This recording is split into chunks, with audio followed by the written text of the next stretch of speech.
5 hosts, 4 divisions, all battling it out for the Holy Grail of the American Hockey League, the Calder Cup. This is the Holy GrAHL Podcast. Here are your hosts, Jeremy Paul, Zach Power, Andrew Rinaldi, Corey Swartz, and Deana Weinheimer.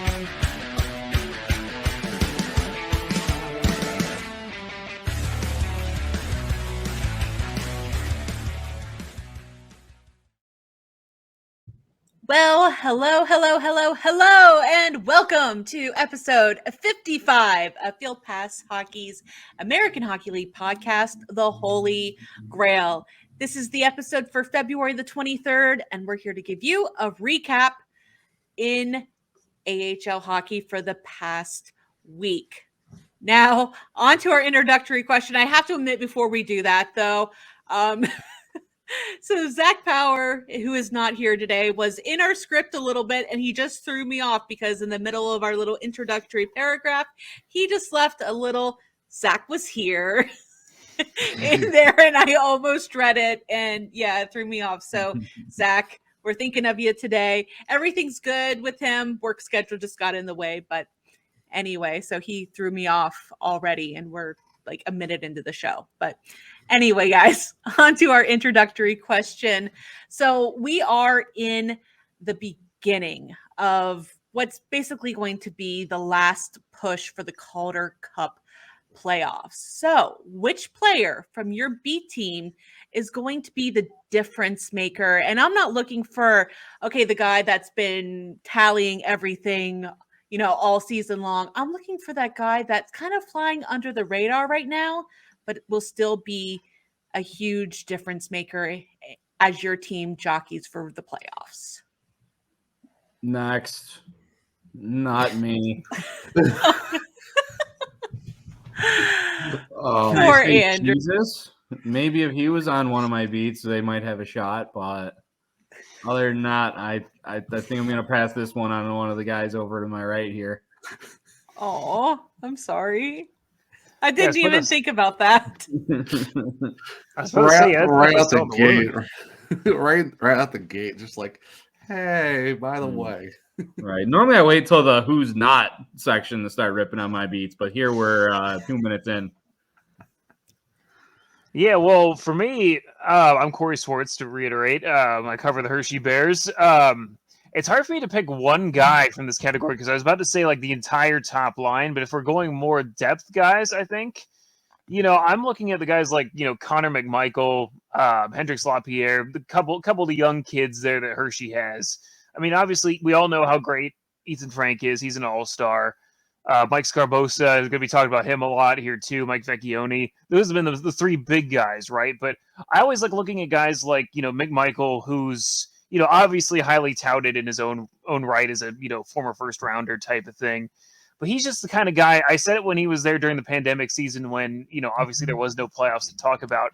I could just picture this guy scoring a clutch goal. He's very capable of it. I'm really excited to see them have him in the fold for a stretch run type of thing and into the playoffs. Because I just picture, us talking about him at some point with a big goal associated with it for sure. And I'm Deana Weinheimer, currently covering the Cleveland Monsters while Jeremy is currently on a little leave of absence here. And, there is no shortage of players that are currently just stepping up. I mean, the Monsters have been on a tear. They were on, I believe, either a 4 or 5 game win streak. Then it was interrupted for one game by those pesky Chicago Wolves. But, like I said, there's no shortage of guys here that are stepping up and contributing right now, especially Owen Sillinger, Jake Christensen, of course, David Juracek, Luoto. But I'm going to give my nod to forward Josh Dunn. He has, not to be cliche, put it up to another level, currently sitting 4th on the team in scoring. Yeah, the penalty minutes are something left to be desired, but he's getting those mainly because he's stepping up and protecting his teammates. He's developing into a nice all-around player that's making the guys around him significantly better. He is a difference maker. And hey, everyone, I'm Zach Martin covering for the Charlotte Checkers. And for me, it's we would think like, Riley Nash, Alexi Heponiemi, like those guys have been on fire recently. Zach Dalby's been on it too for the most part. But for me, I'm actually going towards the Nets. It's the guy who keeps the pucks out of the net, tries to keep the teams in games. And for me, it's Matt Guzda. This guy is rookie season doing a phenomenal job. Goals against average of 2.58. Already got a shutout this year. It was his first ever career shutout. 13-5-2 is with the record, a 9-10 save percentage. I mean, and that's with him kind of splitting time with JF Berube over time. Also split, had Spencer Knight for a couple of games down here, even with Alex Lyon, yoing back and forth. He's been kind of like the most steady, consistent guy for the Checkers this year.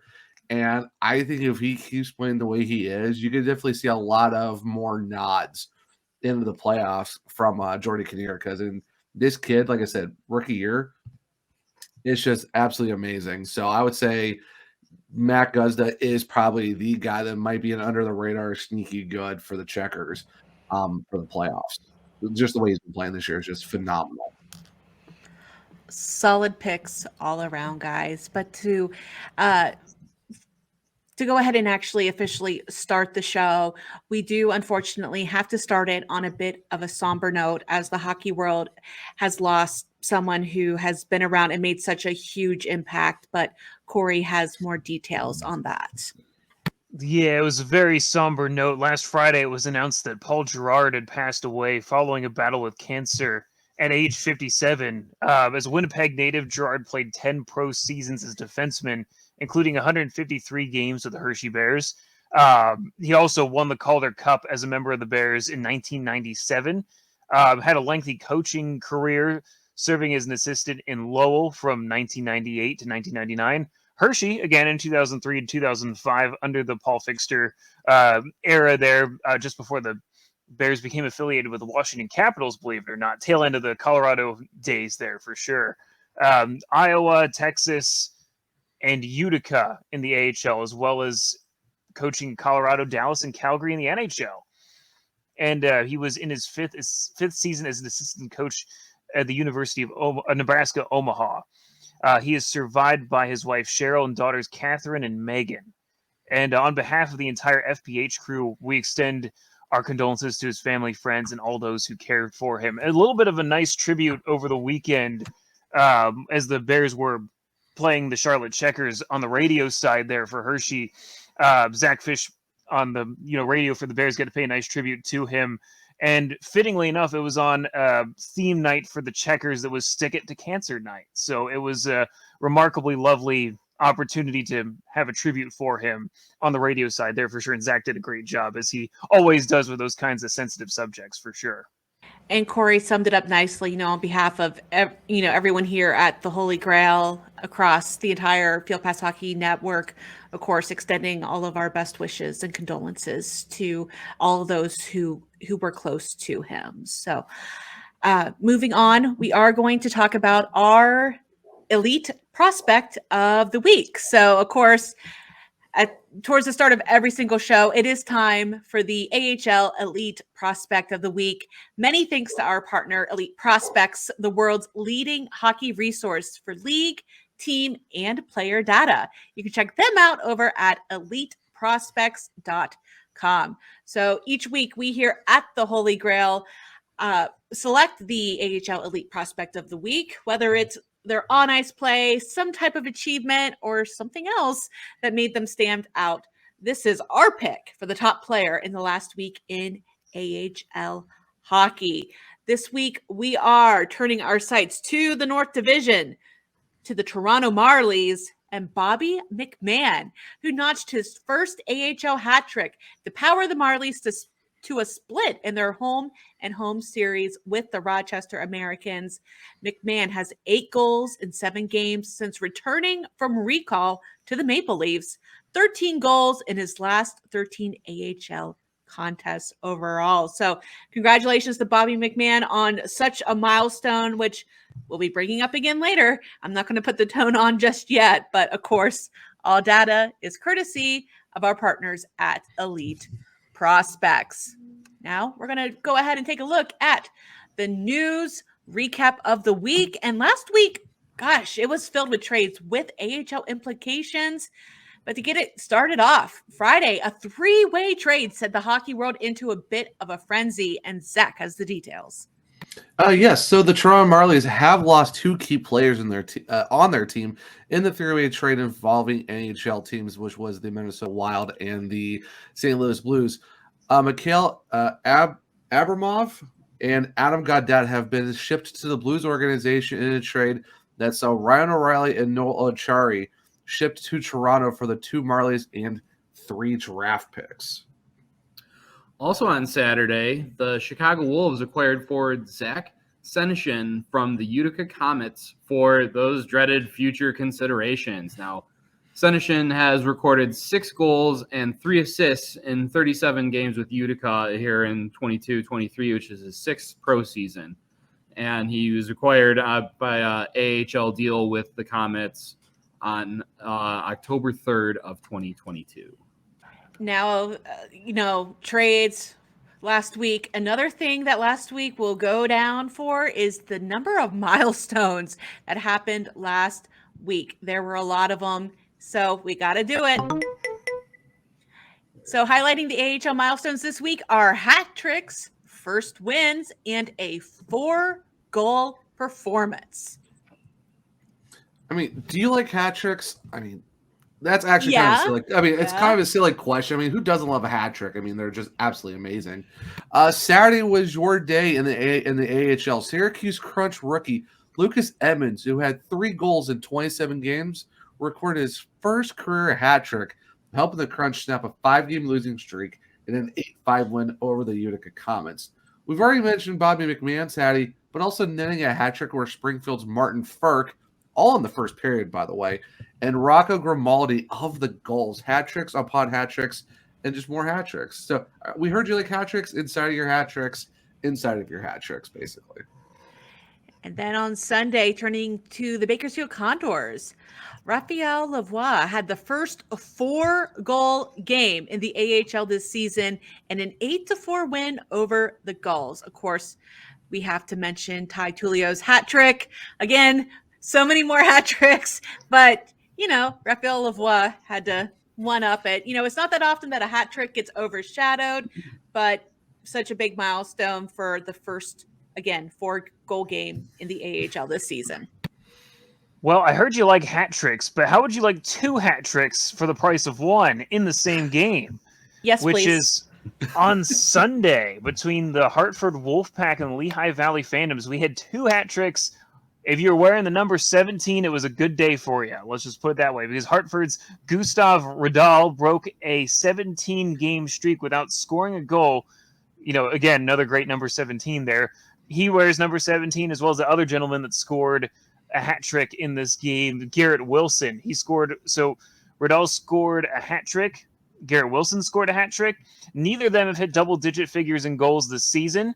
But if you were a fan of either team inside PPL Center on Sunday, you probably left without a hat in one form or another. So there's a lot of fans across the league who've been leaving without hats going into games here. Hopefully there are some good hat giveaways across the league to, instantly have something to throw on the ice right now. How many Hartford fans went and played the lottery with the number 17 on Sunday night? You're a very, very... I'd like to see you play the regular lottery to try to win some of the money that's going on there. If your odds were this good for this game, it's probably that good for the actual lottery, honestly. Hey, a pro tip: always bring a backup hat just in case you don't lose your good one. So, right, always bring your backup hat. All right, that's enough hats for one episode. If I do say so myself, we got in the Central. We're all about stopping pucks, not scoring them. And Texas's Remy Poirier earned his first career AHL win in a 33-save performance in a 3-2 overtime win over Milwaukee, which is no easy feat. If it was like Chicago or Grand Rapids or someone team that I cover, it's a little less impressive. In Milwaukee, congratulations to Poirier on that effort. And kind of going away from stopping pucks, because gosh darn it, I want to talk about people who score goals, score those points. But Egor Sokolov has taken the lead for the highest scoring player in Belleville Senators history. Sokolov's 117th point is good for number 1 on the team that has been in the AHL since 2017. And you know what? That gets its own milestone alert. All right, now that we have most of the news covered, we can't go over every little thing, but we get you all the big stuff. We're going to go ahead and move on into my favorite segment, Swipe Left and Swipe Right, where we share our hot takes from around the American Hockey League.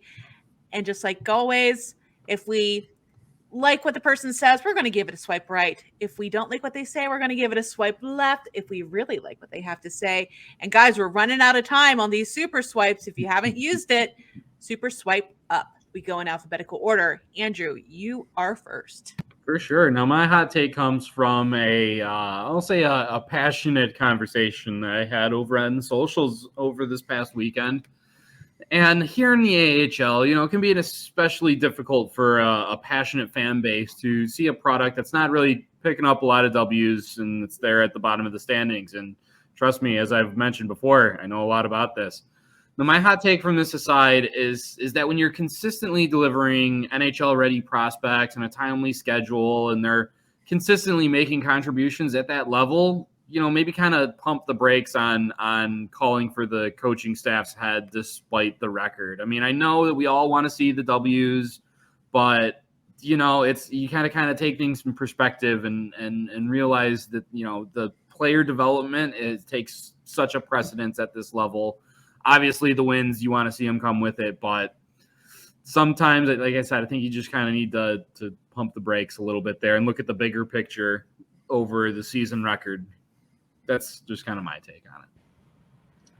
You know what? I'm going to go the adventurous route here and give you a super swipe on this one, because it wasn't so long ago, and it feels like it's a long time ago now, that I had the same kind of discussion during the 2017-18 season when the Hershey Bears weren't so good, finished at the bottom of their division. A very rough year, to say the least. But I was among the few people that disagreed with the Capitals organization letting Troy Mann go at that time. That ended up being his last season in Hershey.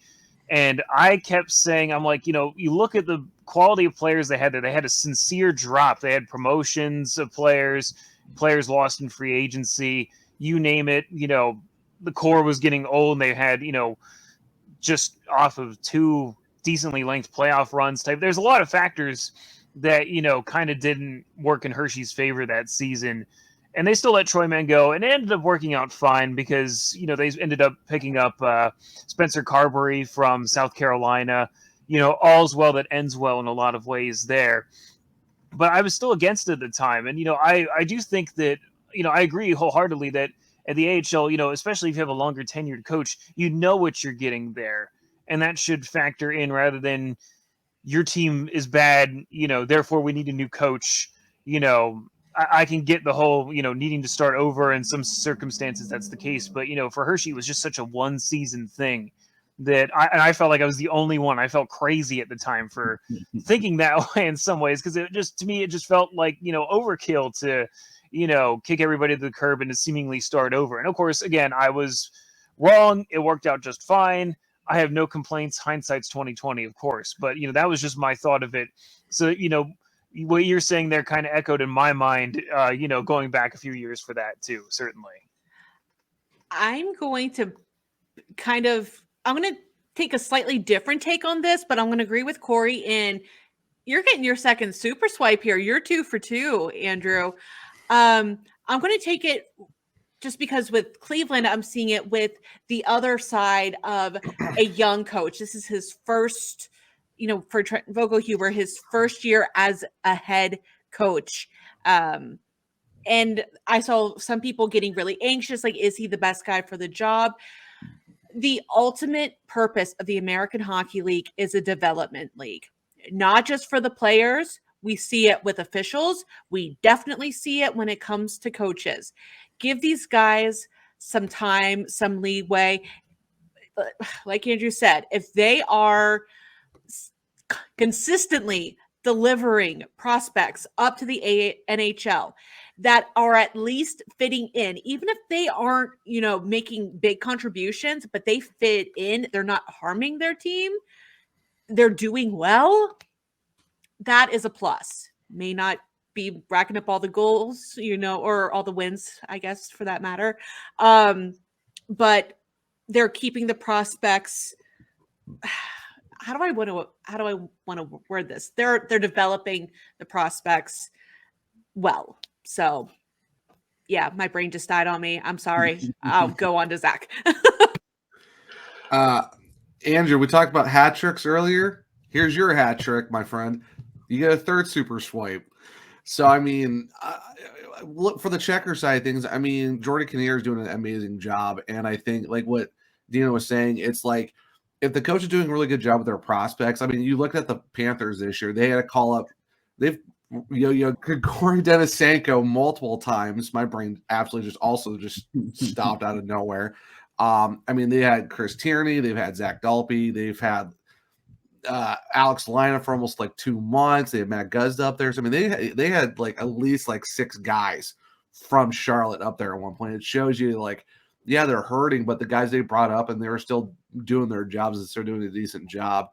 But it's really, it makes it interesting what the fact that like people want to be like, oh, let's get rid of a coach after one season, or I mean, I would understand if it's like you're like season 4 with the guy and like nothing's getting better, then it makes sense. But with this league, it's about getting the guys ready for the next step, and you can't control call-ups and injuries and everything else. You're at the mercy of the big club, and that's what I think with a lot of fans, they get upset. Like you see some AHL affiliate fans get mad at the big club. Oh, you keep taking our guys. We want to go win titles and all that. Like winning titles is great in the American Hockey League, but at the same time, you have to understand it's like, but you're not the show though. You're just that next step to the big thing. So it's people have to have an understanding that like this is what you sign up for when you're a fan of American Hockey League. You're a AAA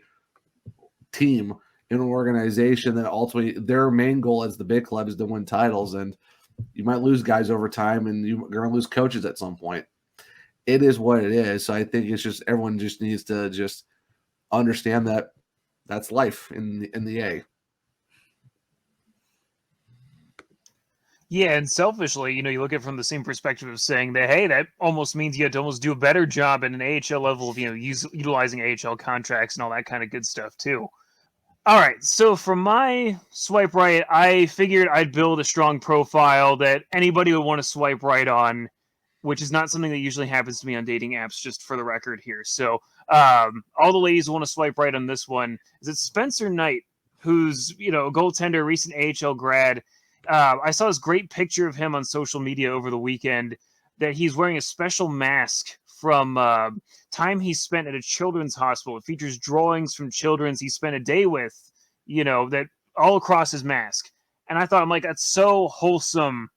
I love it. I thought it was so great. And I was, looking around the league, and, another example that popped up was that Carter Hart from the Philadelphia Flyers, who, played in not too long ago for the Lehigh Valley Phantoms before being promoted, also had a similar-ish kind of specialty mask for the Flyers charities carnival that's coming up here for the Flyers in a couple of weeks, I think, if not even shorter time than that. But, it's one that's coming up for auction.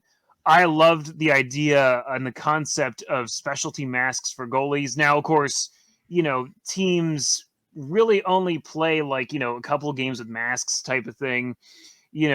They tend to just kind of have one, their lucky one. There's a picture of Spencer Knight's mask in all of its glory. I love it. I think it's just such a cool thing to have that reflects, a perfect kind of thing there for what he did there too, for sure. And, means a lot to the kids there, I'm sure also. But, my thinking is, I don't know how the logistics works of, purchasing a mask, when goaltenders do that, but it'd be fantastic if they had like an auctionable mask for like specialty nights in the AHL sometimes where the goalies have been put on it. Maybe the organization has to shell out a little bit for it, but I'd love to see this whole trend of specialty masks become a thing in the AHL as well as more widespread in the NHL too. I give that a swipe right. I know logistically, I think takes like anywhere between like 2 to 4 months in terms of getting masks done. Because I mean, it all depends on the artist too and stuff like that. So I mean, how much detail goes into it. So I guess it would have to be like a off season. Hey, these are our specialty nights. Let's start, getting some designs done and let our guys take over the however long it takes. So I agree with you completely. I think it would be an amazing idea. I just know that's like it would have to be like well planned out, like in advance, just because of how long it just takes in terms of painting and getting everything taken care of. But no, swipe right. I'm all for it. Specialty mask would be amazing. There's people who collect those that would just easily shell out money for charities to go get a specialty mask by name player here type thing. So all for it. Corey, I'm going to kick back one of those super swipes back your way because the AHL runs so much on these, outreaches to the communities and everything. And you think of all the, the school day games and everything that they do off the ice to involve the kids and get involved with the communities. I mean, I know like the Griffins and the Wolves themselves do so much for charities and children all around in the local area. So I can think of nothing better than getting them even more involved and getting the kids more involved. And like, could you imagine how psyched up some little kid in the Rosemont area would be to design a mask for Pyotr Kochekov? Like they'd be absolutely jumping out of their shoes. Yeah, exactly. So I love this idea. Anything you can do more to get more engagement out of the community and get these kids involved and do it for a great cause. I mean, you've seen how successful all these auctions have been with these jerseys. And I think this could only bear more fruits in that area. So yeah, I'm going to give you another super swipe on that one. If I had a super swipe, I would totally give it to Spencer Knight's mask because that is amazing. It's one of the better specialty masks that I've ever seen. Second of all, if you're watching on YouTube, I'm giving myself a massive swipe left. I'm not sure where those images of those Milwaukee Admirals jerseys came from. They are not on my computer anymore, but they just popped up and like, okay, whatever. So I give myself a swipe left, but Corey's take, swipe right, assuming that it's not, because as you get further and further down the hockey leagues, of course, these guys are making way less money. So assuming it's not price prohibitive to the goalie, I would love to see it more often. So, all right, I guess it's time for mine. And really, okay, mark that time. Yeah, I gotcha. Okay. All right, so now it's time for mine, and mine's a little bit visual. So the Cleveland Monsters have debuted their jerseys for the Outdoor Classic coming up here in the beginning of March, and we are going to have a special live broadcast of the Holy GrAHL from First Energy Stadium in Cleveland, Ohio. So stay tuned for more details on that. But guys, I want you to take a look at this. Here we have the Toledo Walleye, which is just on the other end of Lake Erie, their jerseys, and the Cleveland Monsters jerseys for the Outdoor Classic. And my take here is this is 100% a case of, yeah, you can copy my homework, but don't make it obvious. And this is what they come up with.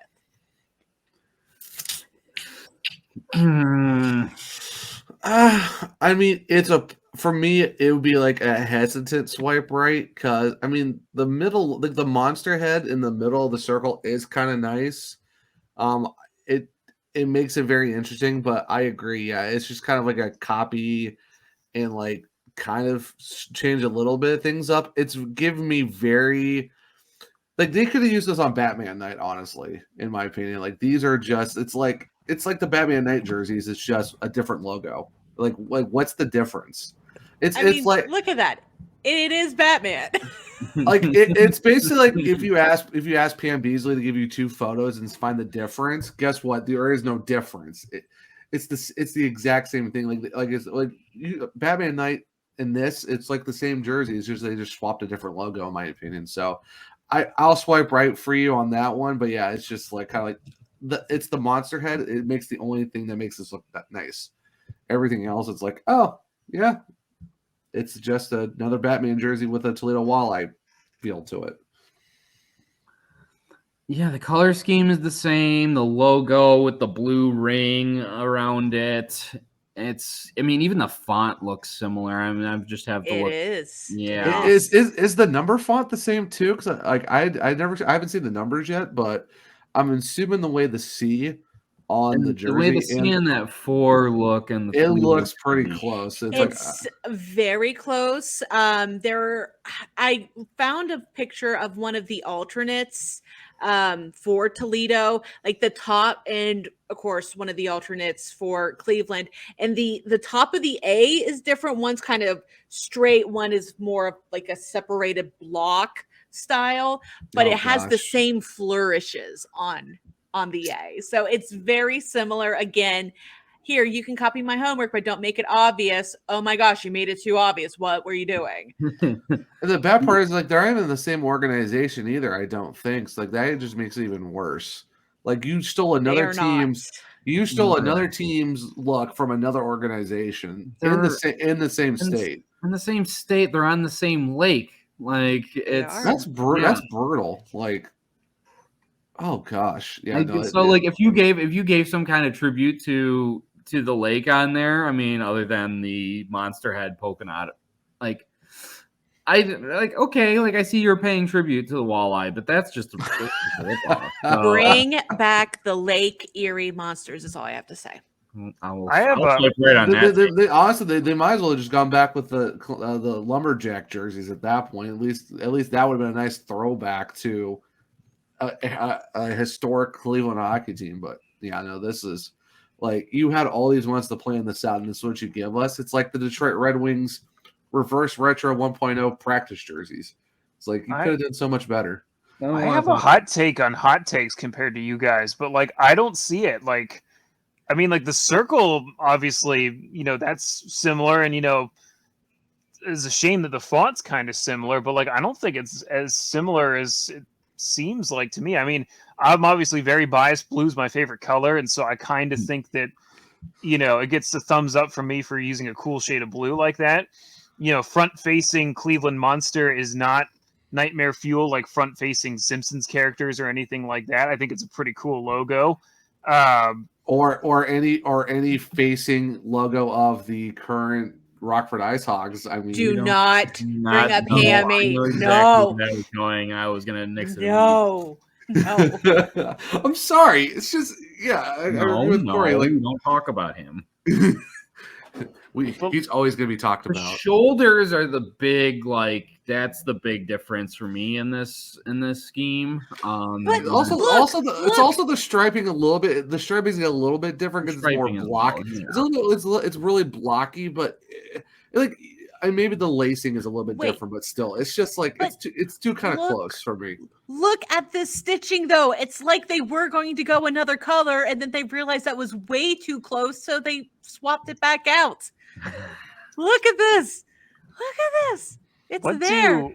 What do the numbers look like is my secondary question. Is that you can't see it on his arms there? Like it kind of looks like they just kind of either photoshopped a C onto it or like it's like I think like half of it to me is like as long as the numbers and the fonting on the back look pretty good, like I think that would probably be what sells it for me in a sense, because I mean we just came off of there was a specialty night. It was like a Jurassic Park themed one for the Providence Bruins, and I saw the when they were playing Springfield on Friday, and the Springfield announcer kept saying I couldn't read the numbers and the names on the back of the jersey. I think the way the simplified look, especially on the shoulders, works for me is if it's easy to read the names and numbers on the back as a result. Unfortunately, there have been no photos released that include numbers on sleeves or the back of the jersey. Well, funny you mentioned that, Corey, because I remember going back to Batman night for the Monsters.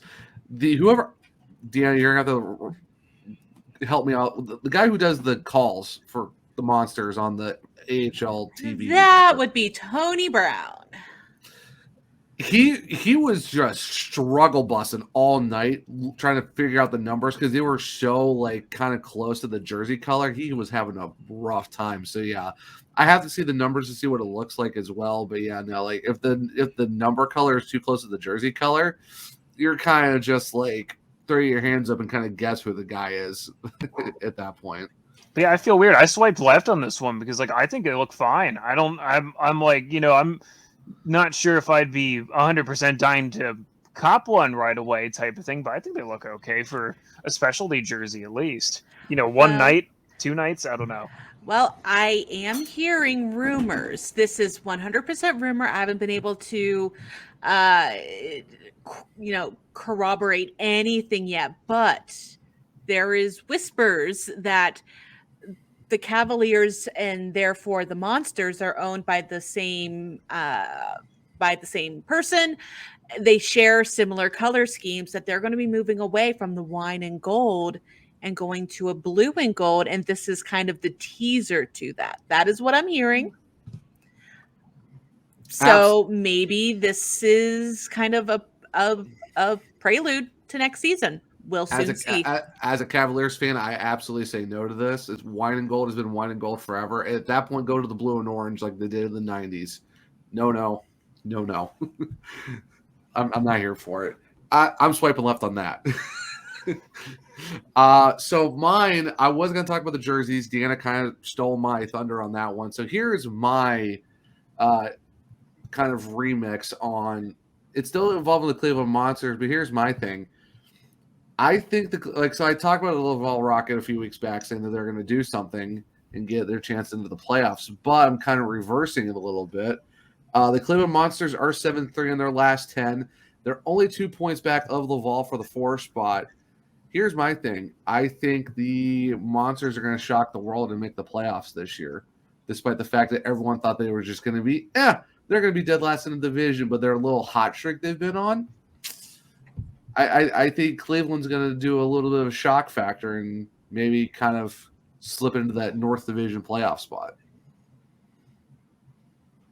I'll let you two go first, and then I will share my opinion. I was planning to ride on your coattails on that one. Oh, okay. No, I mean, it is what it is. I've seen, I've seen enough fair of my Monsters hockey between the Griffins and the Wolves to at least, I think, make an educated guess on this. And I think the Monsters have been very troubled by what's been going on above them. And it's been kind of pulling them down in a way. When I look ahead, I'm not completely sold on Rochester. Laval, I think can squeeze on in there. I'm more looking at Utica, and they're in a free fall right now. And again, I've always kind of looked at goal differential, and I know Cleveland's isn't pretty, but I think that when it comes down to it, they got enough playmakers to squeeze in there. I don't know if Utica is going to be able to hold up. I mean, they're another team that's been kind of getting plucked away from their parent club there, whereas Laval's they've managed to hang around enough. They get enough guys that can stay on that team and make enough plays. I don't see it in the Comets. I don't see it in the Amerks. I'm liking the Monsters. I'm up with that take. I think they can sneak in one of those spots there. Guess who the Monsters play twice this week? The Utica Comets. Ooh, Utica has not been faring very well, and honestly, if you look at they are tied with the Crunch, but it's a kind of a misnomer for the fact they've also played 2 more games than them. So I don't take that double 53 as they're right there in the thick of things. No, you just play 2 extra games and you're going to fall back out of that tie real quick. So. And I'll let Corey share his take before I go on my spiel. Well, I'm kind of the least qualified to talk about these the Monsters, right? I mean, like the Atlantic, it's so frustrating to me that the Atlantic Division doesn't play the North Division just very much in general. So I don't really get a chance to look. But I mean, look, I got to see him play in person 2 times in Hershey earlier, and like I do think that Cleveland's a better team than what they get credit for. Like was said earlier that they've probably been one of the teams most afflicted by what their NHL teams been going through, and but just from what I saw there's some great resilience from the Monsters when they played the Bears. Obviously, they had that great comeback win over Hershey in a shootout, despite my feelings on shootouts in general right now. It was still very impressive. They, really didn't give up type of thing. And so I do think they have, a solid group of guys there. Obviously some, what I would say is top end talent to, help them make that push. And to me, the North Division is just wide open enough that anything's really possible, and that you could say that about with the expanded playoff format of anybody. And so, you're down, but you're not out. And I don't think the Monsters are out. Second half of the season, I think they're going to be a tough team to play at the very least. And, if they don't squeak into that one of those playoff spots, I'll be surprised. Definitely 1A from what I said when I had to cover them, and that me and Deana had to do that split wacky weekend when I'm like, oh, this team is not going to do anything. Surprise, surprise. I'm wrong. So Cleveland here. Wow. I don't think any team benefited from the All-Star break more than the Monsters. I mean, so since December 1st, I just want to kind of preface this. Since December 1st, this squad went 11-16, 4-0. It's the season seemed lost. This whole thing just seemed futile, whatever. Well, in the last 10 games, they have the best record in the North Division at 7-3-0-0. Like I said, they went on like a 4 or 5 game win streak, lost one to the Chicago Wolves, came back the very next night, beat them, getting a win streak started. You've got Trey Fix-Wolanski coming in.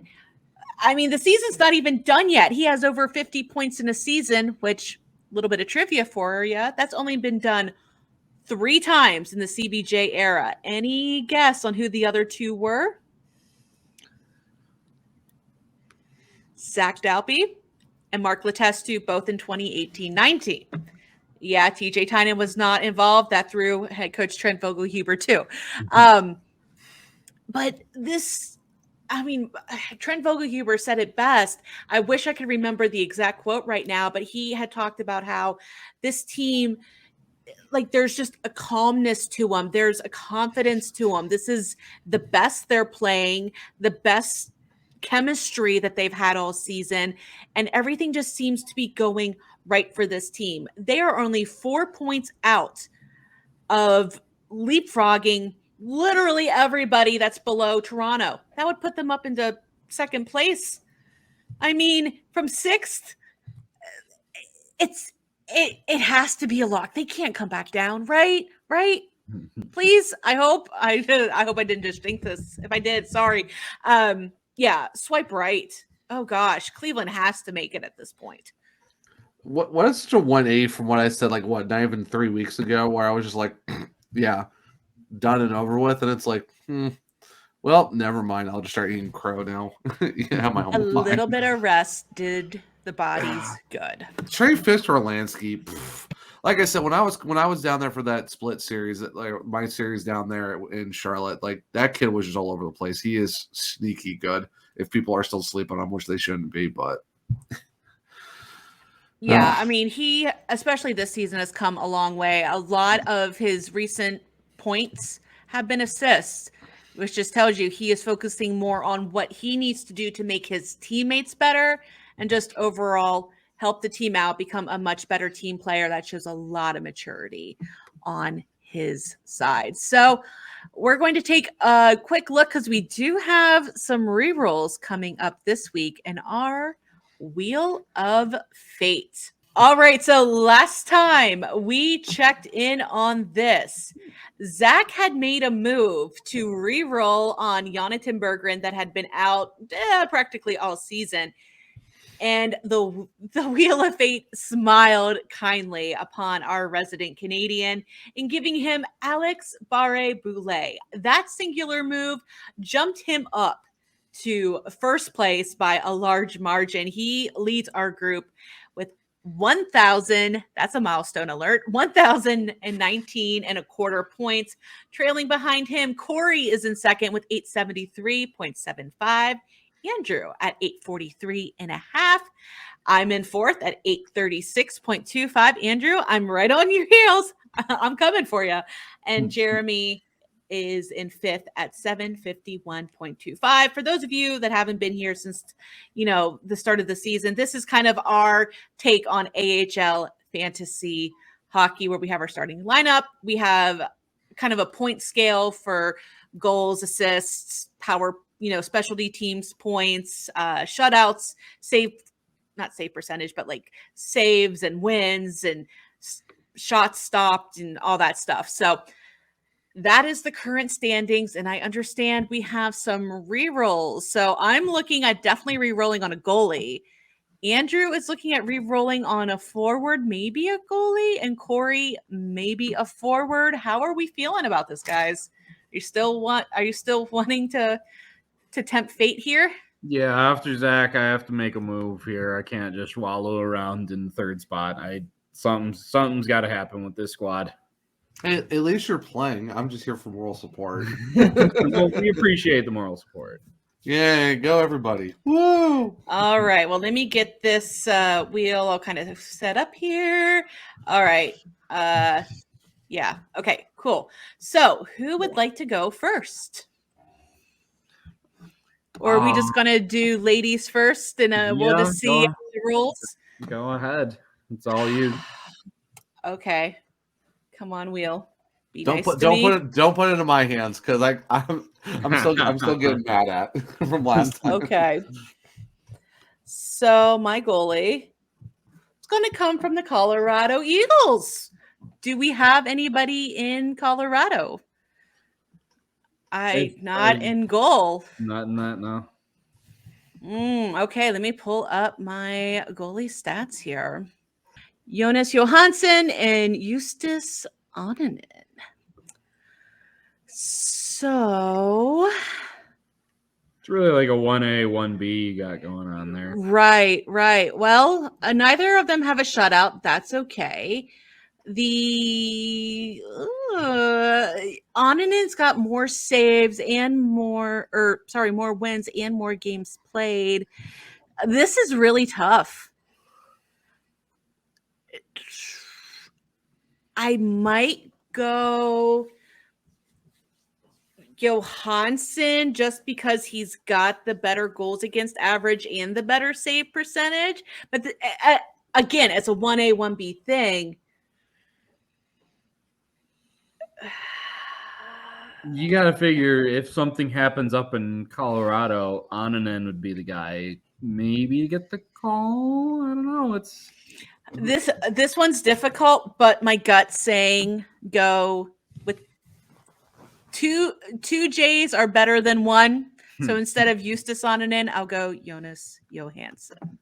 So now that I've got that, it looks like the wheel is shining just a little bit favorably here. Who would like to go next? I'll go. Sure. Andrew, you want to go? Yeah. Okay. I'll go with O'Reilly first, and we'll see how confident I am feeling about my goalie.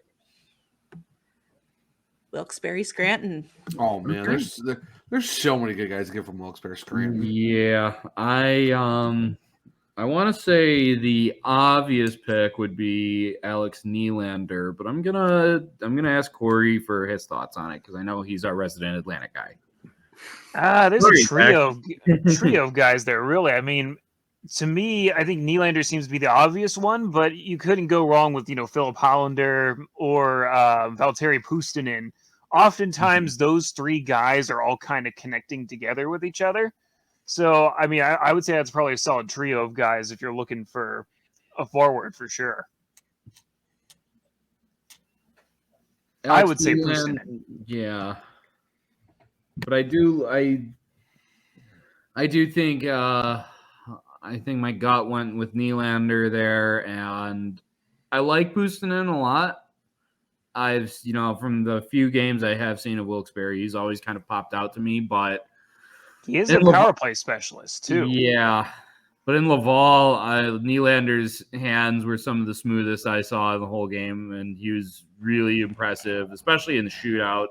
Oh, for sure. Not that matters a whole lot here, but that sticks out in my mind. Yeah, I've seen Wilkes-Barre play in person this year, and I would say Nylander was a royal thorn in the side of the checkers in that game. So I'm gonna stick with my gut, and I'm gonna go with Nylander.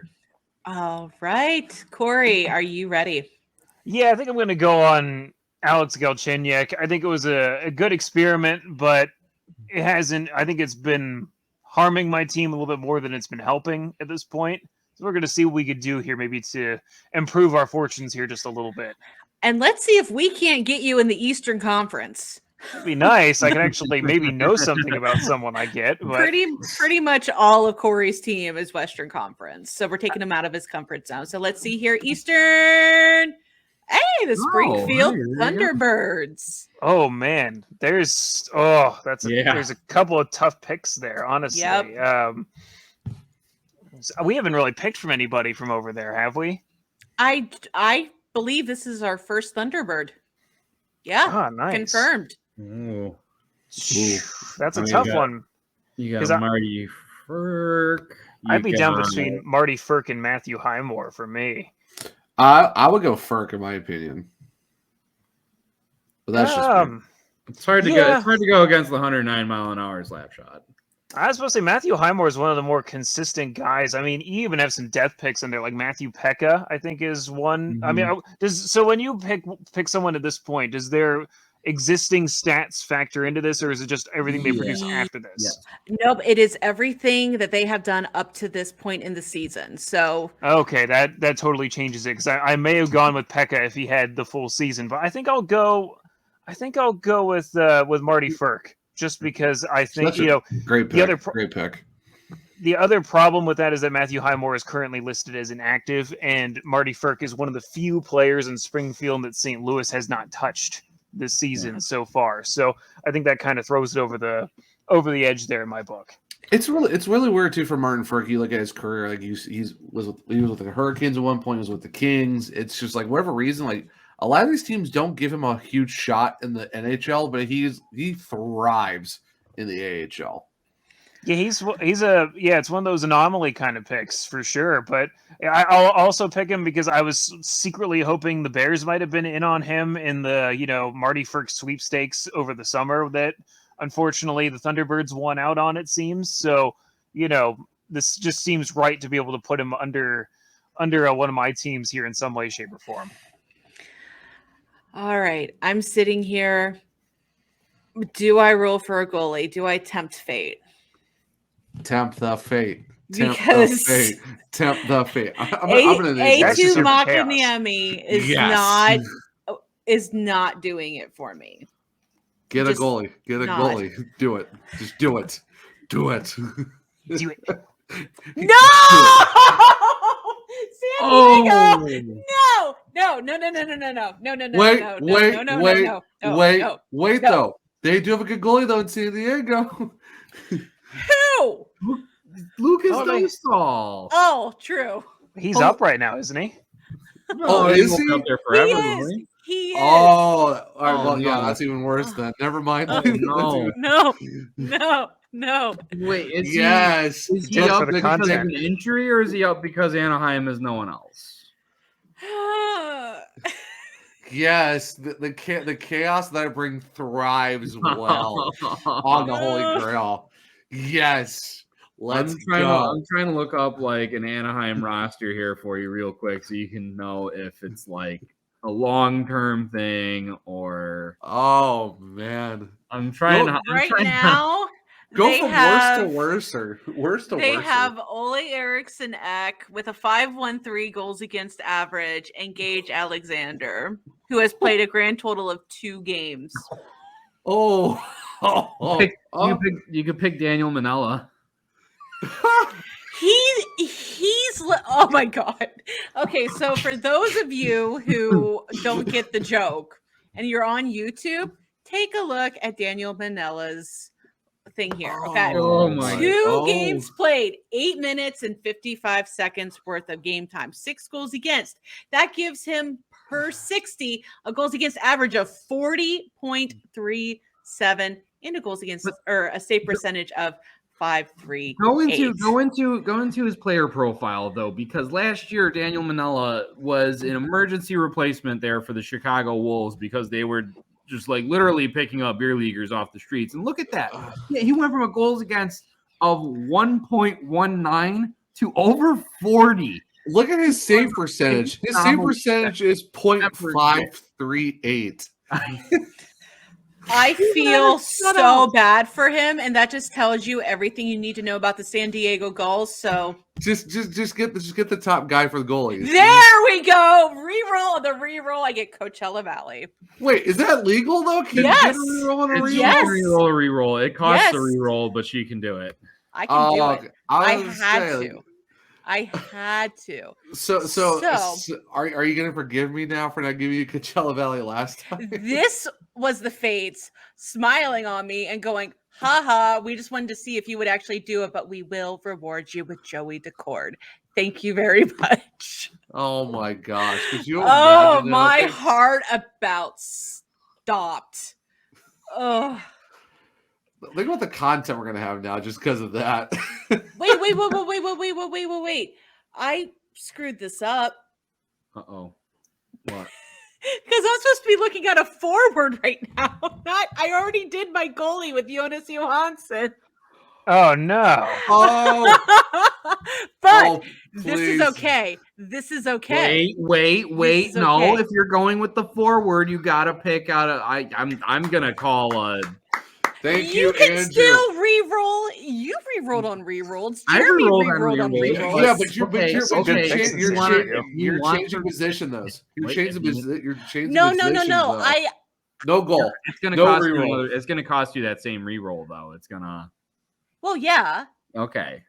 I was about to play some hardball on there, but I'll let it slide. I totally screwed up, and I meant to go forward. I still was not going to pick a forward. At first, I was going like full, like, this is going to break her heart, but no, I've suffered enough. Oh my gosh, we have this. That's twice though. She's got Coachella Valley, and both times, nope. Nice try though. Almost. I tried to play this hard, but okay. Oh my goodness. Okay. So, does anybody have Max McCormick? Please say no. I think we got Cole Lind, we got Potts. Cole Lind and Potts. But I think McCormick's out there. Okay. I'm going to take Max McCormick for... Do I substitute Zach Dalpe or Fabian Lysel? I think I got to go Fabian. Oh, God. Let's say, don't you dare take Zach Dalpe out. Don't you dare. I was going to say the opposite. He's been on fire recently. Yeah, that's what I'm thinking.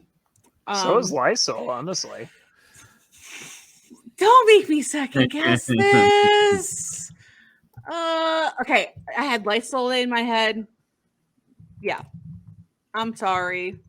He's going to rub this in my face just like Aaron does. I mean, he's been quiet recently, but he just came the last 2 games. He just came off of what I'm looking at the stat sheet, 7-game point streak. Oh, geez. So, I mean, I don't think there's an easy choice there. Trying to record an episode with a bit of a migraine and massive brain fog. This is what you get, y'all. I try to select multiple goaltenders when we only have one, but I still end up with a forward from Coachella Valley, so it's all good. Andrew, how are you feeling about the wheel? Did you want to roll one more time? Yeah, you know what? Let's send it for the goalie. I'm not feeling good about having a goalie that's on a not. Please be the checkers. Please be the checkers for goalie. Calgary. The Providence Bruins. Well, there you go. That's automatic. That's automatic. Yeah, that's not an easy choice, though. Honestly, I mean, you obviously have they've had a platoon of guys in there. There's not like. I mean, you're not going to get too many points. I mean, it's a slam dunk. I mean, you're going to have a good goalie regardless. It's just who you go. Yeah, but I'm not going to get a lot of. I almost wonder if I should go again because. After they gave me a hard time for re-rolling my re-roll, he's gonna re-roll his re-roll again. But you switched positions though in the middle Don't of a double overthink goal. Because I of a double- misspoke. I'm okay. So That's what you said because last time, right, you have the what would be the obvious pick would be there with Brandon Bussey, but Providence is rolling with 3 goalies. They have Kyle Kaiser, who's there at 7-1-2. They have Bussey, who's 15-2-4, and Kincaid, who's 8-7-4. I mean, none of those guys have played more than 21 games. For as much as Louis Domingue hasn't really been helping me a lot, at least I could say he's played 30 and is at least giving me opportunities to do something. If you're re-rolling, I hope it's the Checkers just for funsies to see. You're overthinking it, Andrew. You're overthinking it, man. The choice is obvious, and it's Brandon Bussey. They got a lot of goalies to pick from. That's but what I'm saying. There's a statistical leap between the 3 goalies to Brandon. Yeah. So I mean, and Well, I'm Corey, hoping me and you right I'm here, gonna keep that re-roll, and I'm gonna hope that down the stretch that Providence is gonna be looking for points, and they're gonna be holding on the Bussey and the crease a little more. So let's make it happen. Brandon Bussey from Providence. All right. It is official. All right. Well, man, I'm jealous. I was jealous I can't be a part of this because this is just so awesome. A lot of fun. By the way, I have a pick down the line for a goaltender potentially, depending on if Samuel Ersson ever comes back. The answer I think is going to be no, but I'm going to throw it down the lane there for a little bit here after yesterday. See if maybe the Flyers surprise me a little bit. Yeah. But at the very least, I could say I was right about him. So, That's the good thing about this system is that you can kick the can down the road all the way to the last week of the season. You can go from last to first. It's true. Exactly. Very fair point. All right. So we're going to go ahead and kind of run through this. Who's hot and who's not? We're going to, once again, kind of look around the league. We all have our own little divisional assignments. And we're going to look at what's going good in that division, what's not going good. Corey's going to get us started off with the Atlantic Division. Yeah, so I was a little surprised to learn this stat, but Hershey Bears forward Mike Scarbosa had 4 points in the last 2 games over this past weekend to give him an even 45 points in 45 games. At long last, a Bears player is in the top 20 in scoring in the American Hockey League. It's been overdue. But how good is it? He's on pace to top his career high of 65 points when he hit 30 goals in 75 games with the Bears his first year in 2018-19. That shocked me, but that just goes to show you how much of the MVP Scarbosa really is for the Bears. He's on that top line for a good reason. But as for not, I had to feel for goaltender Pat Nagel from the Lehigh Valley Phantoms. Simply put, he was not very good in his last game against the Hartford Wolfpack with all those hat tricks we were talking about earlier. Just even looking at some of the replays, it was just rough. It was just very rough for him. He has 1 win in 9 games this season, 3.81 goals against average, and a 0.877 save percentage. And to top off all of that, he was just swapped to the ECHL as of the day of recording for Nolan Meyer from the Reading Royals. So I feel for him. I know that everyone likes to throw that tag former Olympian onto him type of thing. Feel for him, but that second, third string goaltender from the Lehigh Valley's just struggled as a position. They haven't had that tandem of Ersson and Troy Grosnick that they suspected at all this season, really. So it's just been kind of a bit of a mess going back and forth for them. Yeah, hopefully Sam Wisburne's not listening to this episode, Corey, because she might be in your DMs real soon with that take. Very true. Very true. I was about to say, I think she talks him up a good bit here. So if I, go to the Bears Phantoms game on Saturday and she's there, threatening me a little bit, I'll know why. Just a little bit. So for me, for my hot, it's kind of like a 2-parter. So I got Lucas Edmonds became the first Crunch rookie for Syracuse to record a hat trick since, I don't know, you might have heard of this guy possibly. Nikita Kucherov, I think is the name. He might be okay from what vaguely familiar. He might be okay. I don't know. Who actually pulled it off back on October 12th of 2013. So have yourself a game there, Lucas Edmonds as a rookie. And then we kind of talked about it earlier. Got to bring it up again because I kind of have to have some of my humble pie.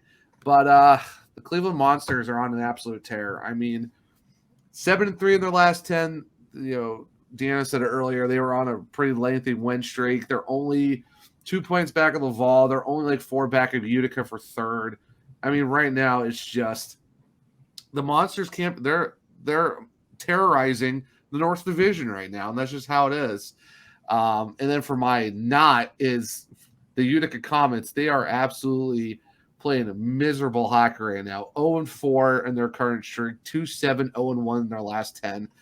Technically, they are tied with Syracuse, but they have played 2 more games, so don't look at that as a very long type of thing. Their goal differential is a -10. I honestly think it's just going to get worse before it gets better for Utica. Laval might jump them. I think Cleveland's going to jump them. Utica's in trouble because they're playing Cleveland this week, and Cleveland's on a hot streak. You can see Utica falling. I can see them falling back to 6 after it's all said and done. So let's move over into the Central. My hot pick's going to have to go to Manitoba's Axel Jonsson-Fjällby. I know Corey's heard that name quite a number of times. And then after perhaps a surprise waiver assignment and then his subsequent clearing of it, his appearance has really kind of given a whole new dynamic to the Manitoba Moose. And Jonsson-Fjällby has goals in 3 of his 4 Moose games. And if he keeps this up, I really don't think it's going to be long until he's wearing jet blue in that arena again. And as I go for my not, it's a team that I was a fan of, but it's going to have to be the Iowa Wild. The feel-good story of the Wild has kind of hit a snag of late. They're 0-5-1-1 in their last 7 and have fallen 5 points behind the next closest team in Rockford. Their strength during their hot stretch was their goaltending. It just hasn't been there as of late. Zane McIntyre in particular is sporting an .817 save percentage over his last 3 games, while Jesper Wallstedt has given up 11 goals in his last 3. It's not great, but with Grand Rapids 7 points off in the last playoff position in the Central, they could honestly sleepwalk through the rest of February and probably March and still be fine. And finally, we're going to take a look at the Pacific Division. So I have a couple of individual players. First of all, in the hot is Ivan Prosvetov from the Tucson Roadrunners. Not a team that we normally talk a lot about, but Prosvetov has been a huge help in a team that has points in 7 straight games. Now, this weekend is where we saw him really pick up his stride again, backstopping 55 for 59 over the 2-game set against the Henderson Silver Knights, who absolutely outplayed them on the shot clock.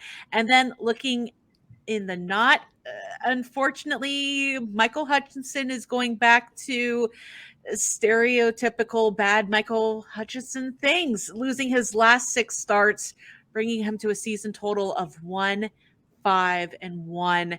His last 2 starts, he's allowed 3 goals on 23 shots in each game for an .885 save percentage. And a bit of a lighthearted, we're not doing this, whatever you want to call it, but Coachella Valley dropped back-to-back games in regulation for the first time all season on Saturday. And yeah, just a reminder, it's coming up on the end of February, just now losing back-to-back games. What a tear those guys are on. But we're going to go ahead and kind of look into, well, not really looking into the future yet. I'm jumping ahead just a little bit, but we're going to take a look at the divisional standings here real quick in our race for the Holy GrAHL. We're going to go back to the other end of the country, back to the Atlantic Division. Sorry, don't mind me. I'm still just seething over the Capitals not claiming Axel Jonsson-Fjällby back, and I'm just a little bit still devastated. It was a free assignment to Hershey. They wouldn't have had to do anything. It was right there for the taking. That dimension could be the Bears right now, but I'm not bitter. I'm just depressed. But anyhow, the Atlantic Division is starting to become a car wreck again.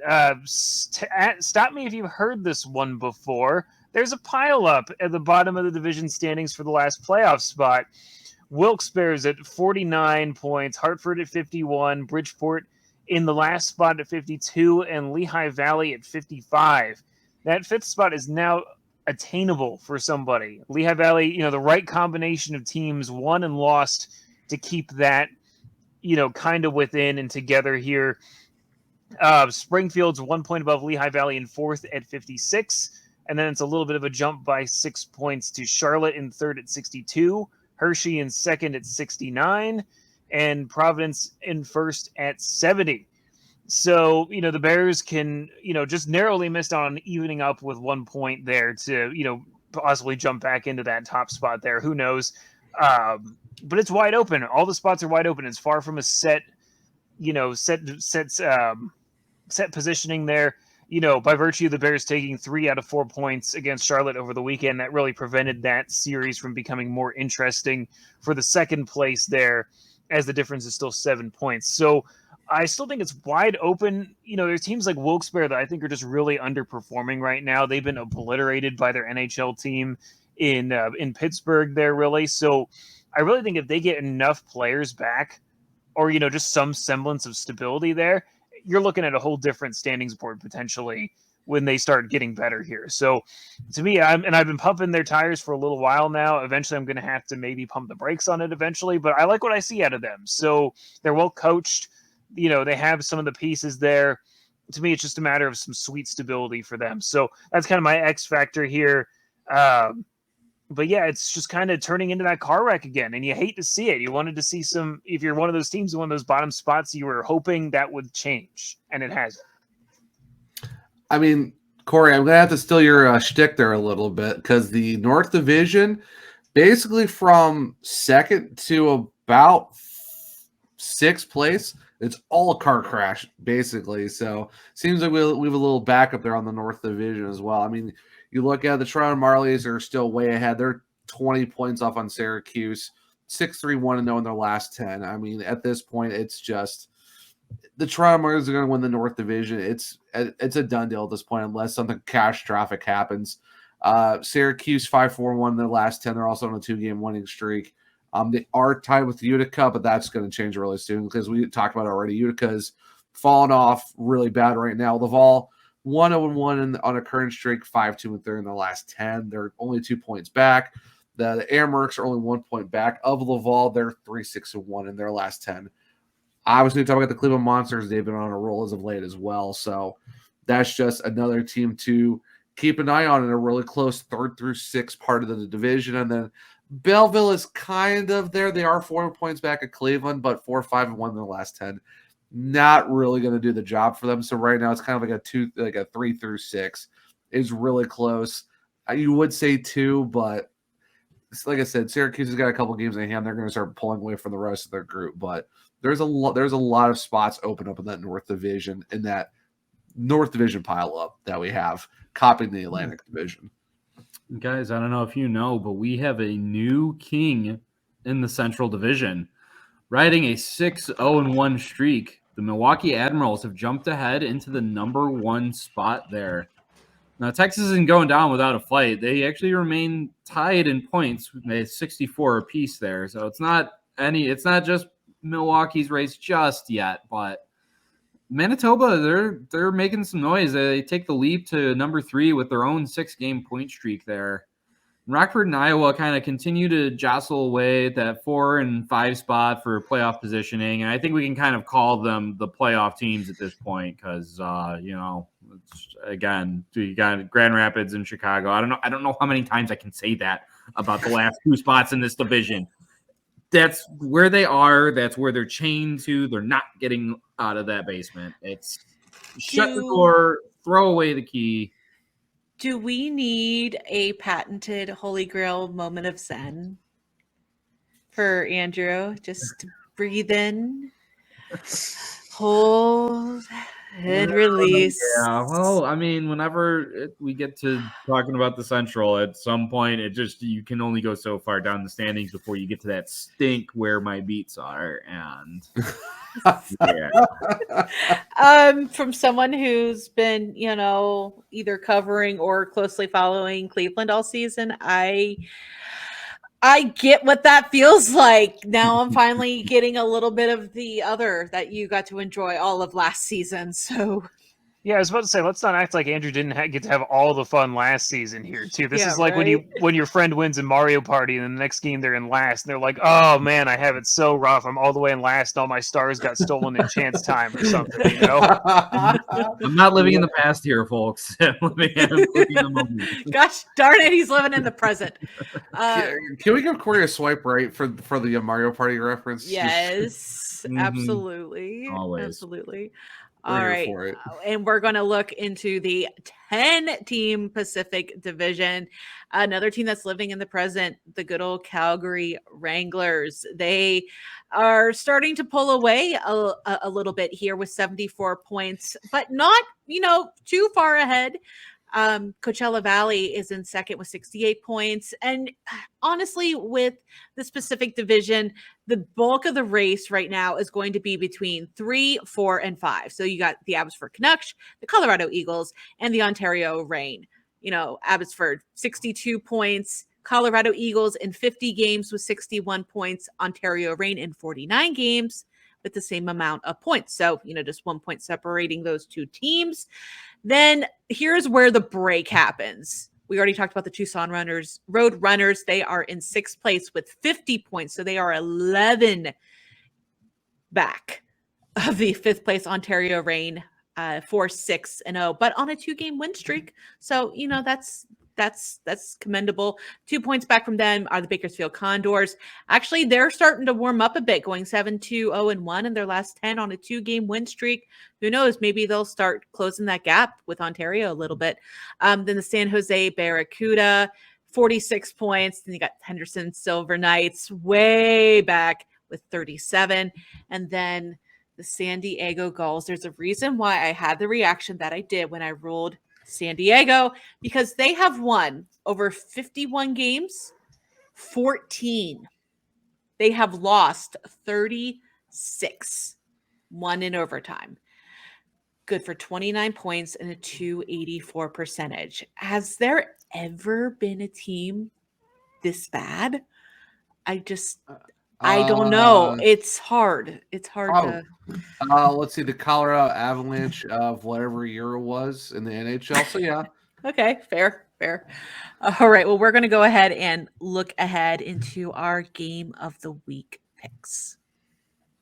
Yeah, well, I got 3 for you guys, 1 for each day of the weekend. Friday, I got Providence versus Charlotte, and I have Hershey versus Lehigh Valley on Saturday, and Springfield versus Charlotte on Sunday. For Charlotte, they're starting like a 6-game road trip, I believe it is, through a bunch of these Atlantic teams, Northern Atlantic teams by the look of it. And, Hershey versus Lehigh, there's a lot of teams in there that I think it's measuring stick games for, right? Like we've seen Springfield, they've been surging. They're playing the team directly above them in the standings in Charlotte there on Sunday. That's a big one in my book. And for Charlotte, they're matching up against Providence. Just like with Hershey this past weekend, those are 2 top dogs that are fighting for points. I have a hard time saying I want anybody to win other than I hope that it ends in regulation, honestly, from a Hershey perspective. So that way, there's a minimum amount of points gained for both teams, truthfully. But, that's going to be a tough one. And, Hershey and Lehigh Valley's kind of struggled recently, but they're looking to kind of, right the ship back to where they were like a week or 2 ago when they were, really hot. They beat Hershey 5-1 last time they met at Giant Center. To me, it's just a big game for both teams to try to, for Hershey, you're looking to, put those doubts that have been there to rest a little bit. And, for Lehigh Valley, you're still trying to prove that you're legit. So it's a lot of teams in the Atlantic looking for a lot of big points in potential playoff previews. I mean, for me, we've talked about this so much at length this episode. Why not bring it back one more time? It's got to be Utica against Cleveland. I mean, what else is there to say? Utica's on a free-for-all. The Monsters are terrorizing the North Division. They're super close to a playoff spot. Let's just see if Cleveland can keep their winning streak alive and just absolutely just put Utica out of their misery, get them out of the playoff spot. Let's see Cleveland start surging up the divisions and just maybe find a way to put a little Calder Cup playoff flags in up there in Cleveland at the field house. So that's my series to watch. It's really going to shape the North Division with those 2 teams facing off against each other. And then the Central, the big one that I have circled is tonight and Saturday's matchup, Milwaukee at Manitoba. And I mean, you have 2 teams that are running absolute heaters right now. There can only be one king of the Heartland, and this 2-game series in the Great White North, it looks to be an absolute banger, and it's going to have it all. It's going to have big goals. It's going to have some great goaltending. It's one series I have circled up, and it's this one.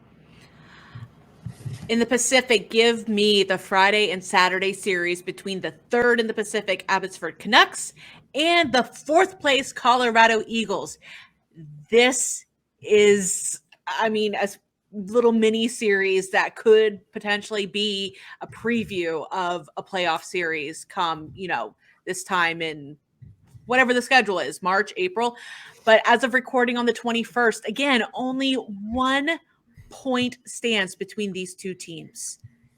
Both teams desperate to win right now, as the Pacific is in a bit of a race, not necessarily for, the Calder Cup playoffs. That's kind of, if you look at it, already been set. Right now, they are jockeying for prime positions here. This is going to be a huge series. Please go watch it. Well, speaking of things that you can go and watch this weekend, we have some AHL free action on AHL TV as the Belleville Senators are making their way through Pennsylvania to take on the Wilkes-Barre Scranton Penguins at Mohegan Sun Arena. 6:00 p.m. puck drop. Two teams that are hungry for points to stay in the playoff race. And it should prove to be an interesting matchup, a fascinating one with two teams that, Wilkes-Barre, they're kind of in similar footing, right? They're trying to, really battle to just be in the conversation for it still at this point. So it's two big points. I know Belleville's going to Hershey after that game, so should prove to be an interesting set of games for them for sure. Also, we have live AHL action on the Field Pass Hockey app,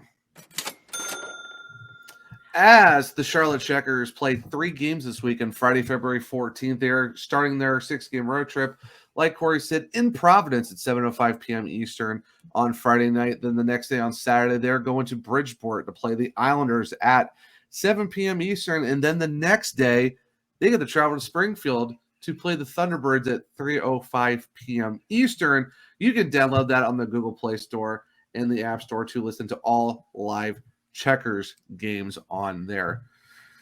That's not a fun road trip. I had to give you all the Zach Power stuff. You got the ka-ching, he gets paid by the click. We're going to give that to him. You got the 05. We're not doing this. We are doing this for the nice round start. Yeah. It's Zach, you're here in spirit. I mean, you know what? One Zach to Avell, Zach will take it. But honestly, though, what kind of scheduling is that to have 3 different teams, 3 different nights back to back to back, and then the following weekend they do it all over again, the same thing? It's just like, way to go on the scheduling, guys. Welcome to the AHL. Oh, it's so great. All right, we're going to finish off this episode with the bonus round, and Corey is back in the driver's seat once again, which tells me, I'm wondering, is this going to be either Nathan Walker or Hershey inspired, or are you going to throw a curveball at us? It's all Hershey, baby, all the time here. All right. My bonus rounds. So this season is the 85th anniversary of the Hershey Bears, but it's also the anniversary season of their inaugural year at Giant Center. So I decided to split this up since not everybody knows the wealth of Bears knowledge that I have. I was going to ask you guys something about the original days of Hershey Bears hockey, but so I have a what's the word that I'm looking for here? Hit one of these right and you'll win type of thing. What was the name of Hershey's original arena, which is back before it actually predates the Bears before their official inauguration? A. B. What year did the Giant Center open? And C. If you know all that, what was the first event that was held at Giant Center? It wasn't the Bears. I'm passing all 3. I'm not even guessing. And you can take guesses on the year. That's why I left the year in there, is because it's one that you can take some Bear swipes at. Was it Hershey Park Arena? It was not. Hershey Park Arena was their official first home, but they have an arena that predates the arena that the Hershey Park Arena is actually attached to, side by side. Where did they play? The Coliseum? It's very similar name to that, but not quite. It's a little too old. I was about to say, this one's a little... They don't use this kind of... It's a name they don't use for arenas anymore. something a little more regal sounding, actually. What Hershey Centra? Not the the forum is definitely. I'm gonna skip over that one. Hold on, let me see if I can't get a picture I can share to the class on this one. It's odd because like I've never actually been in this building before, believe it or not, but it's like it's attached to the Hershey Park Arena. It only seats 1,800 people for hockey. And that's part of the reason why it wasn't obviously didn't stick around for too long. It's not something like here's your picture. I don't Here's your know. picture of the facility from my phone. Like, that name is not accurate. I'm just thinking regal. I'm thinking royalty. Like right, I'm thinking like the courtyard or something. Like you're thinking something palace. I was about to say you're in the ballpark there. That's actually exactly like half of the name. Hershey Palace. Not quite. It's the Hershey Ice Palace. Oh. Believe it or Okay. not, so the Hershey lore, as it is for this one, is that Milton Hershey had this team in the Ice Palace, and it was so popular. Obviously, 1,800 people is not what we would consider super popular by today's standards, of course. But it was so hard to get tickets for this that Milton Hershey himself was actually edged out of being able to go see his own team play. Oh. That's the rumor on it. And that's what caused him to, get with his staff to, initiate construction on what would become the Hershey Park Arena. So we'll drop it to the secondary question. What do you think the year was that Giant Center opened, and what was the first event that headlined Giant Center? It wasn't the Bears. 2003. Any other takers?